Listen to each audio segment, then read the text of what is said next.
Hello, स्वागत है राधे राधे सभी को। आज हम पढ़ने जा रहे हैं मैथिली शरण गुप्त में। मैथिली शरण गुप्त में के बारे में संपूर्ण जानकारी यहाँ से मिल जाएगी आपको, और यहाँ से आपको टीजीटी में एक प्रश्न आपको जरूर मिल जाएगा। तो मैथिली शरण गुप्त के बारे में चलिए संपूर्ण जानकारी जानते हैं, इन्होंने क्या क्या किस किस की रचनाएं लिखी थी।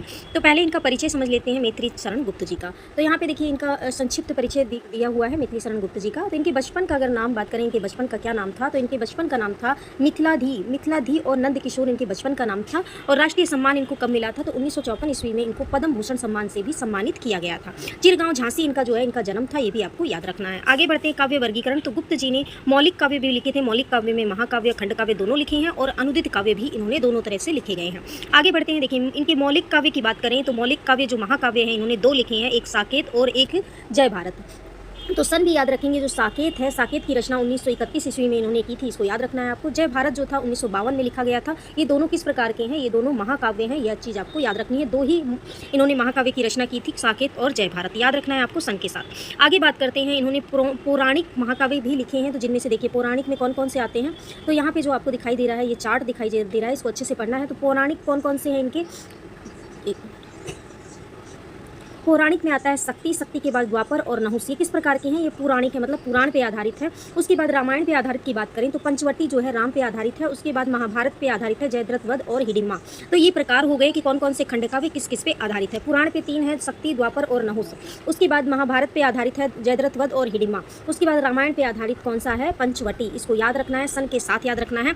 उसके बाद देखिए यहाँ पे विपत्तिका संग्रह है, इसमें किस कौन कौन से संग्रह संकलित है, तो यहाँ पे आपको याद रखना है 3 संकलित है। कौन कौन से, उसमें से 3 आते हैं, कौन कौन से, पहला आता है ये आता है, उसके बाद वक्त संहार आता है, उसके बाद वन वैभव। ये तीनों के तीनों किसमें संग्रहित है, विपत्तिका में संग्रहित है। इनको याद रखना है आपको, ये प्रश्न पूछा जा चुका है, वेरी इंपॉर्टेंट है।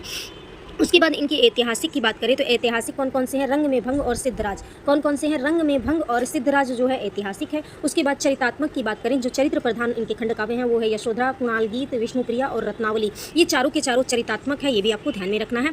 आगे देखिए इनके वर्णात्मक कौन कौन से हैं, वो है वर्णात्मक विषय पे लिखे गए हैं किसान और अर्जित, ये भी आपको याद रखना है। ये विषय याद रखना है इनके खंड काव्य को, क्योंकि ये विषय अब की परीक्षाओं में पूछे जा रहे हैं। अब इनकी बात करें अनुदित काव्य की, तो इन्होंने बांग्ला भाषा से भी अनुवाद किया है। तो बांग्ला भाषा से इनके कौन कौन से हैं, तो बांग्ला से अनुवादित इनकी रचना है पलासी का युद्ध, उसके बाद विरहिणी व्रजांगना, उसके बाद मेघनाथ वध और व्रत संहार। ये तीनों चारों के चारों जो है ये बांग्ला भाषा से अनुवादित है, जो कि आपको याद रखना है क्योंकि ये प्रश्न पूछा जा चुका है। संस्कृत भाषा की बात करें तो स्वप्न वासवदत्ता जो इनकी रचना है ये संस्कृत से अनुवादित है। उसके बाद प्रतिमा भी संस्कृत से अनुवादित है। अभिषेक, अभिमारक, ये चारों की चारों रचनाएं संस्कृत से अनुवाद की गई हैं। तो यहाँ पे बांग्ला और संस्कृत दोनों भाषाओं का इन्होंने क्या किया है, अनुवाद किया है। आगे देखिए यहाँ पे आपको याद रखना है महाकाव्य, जैसे कि मैंने आपको अभी शुरू में ही बताया था, लेकिन यहाँ पे चार्ट के माध्यम से और समझेंगे। महाकाव्य कौन कौन सा है, तो महाकाव्य कौन कौन सा है, साकेत और जय भारत, जो कि सन भी मैंने आपको बताया था। पौराणिक कौन कौन से, पौराणिक महाकाव्य खंड काव्य है ये पंचवटी, जयद्रथ वध और नहुस, ये क्या है, पौराणिक है। उसके बाद चरितात्मक कौन कौन से हैं, चरितात्मक है यशोधरा, विष्णुप्रिया, ये चरित्र प्रधान है। अनुदित की बात करें पलासी का युद्ध और स्वप्न वासवदत्ता, ये दोनों एक बांग्ला से एक संस्कृत से। तो इस प्रकार से हमने एक नज़र में सब कुछ कवर कर लिया मैथिली शरण गुप्त का। क्लास कैसी लगी आप लोग जरूर कमेंट करके बताएं। राधे राधे सभी को, नमस्कार।